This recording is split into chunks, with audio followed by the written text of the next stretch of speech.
এই যে পেঁয়াজগুলা ভাজা নিতে পোলাও রান্না করব। এখন বৃষ্টির দিনে তাই ঈদের পরে গরমের জন্য একটু পোলাও রান্না করতে পারি না। এই যে তেজপাতা, লং, তারপরে দারচিনি, এলাচ সব কিছু আমি পোলাওর মধ্যে এই যে দিয়ে দিলাম ভাজার মধ্যে। এগুলা ফ্রাই করতে দিচ্ছি একসাথে, একটু ফ্রাই করে নিতে আসি। মুরগির মাংসগুলা দিতে আসি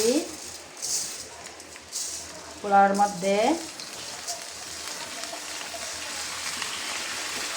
আমার ছেলের কথা মনে পড়লো, আমার ছেলে এই পোলাও অনেক পছন্দ করে। ছেলে তো নানার বাড়ি গেছে, তারপরে মার মন, ছেলে ওখানে যাইয়া খালার বাড়ি নানার বাড়ি খাইতে আছে। তারপরে মার মনকে ছেলে মেয়ের জন্য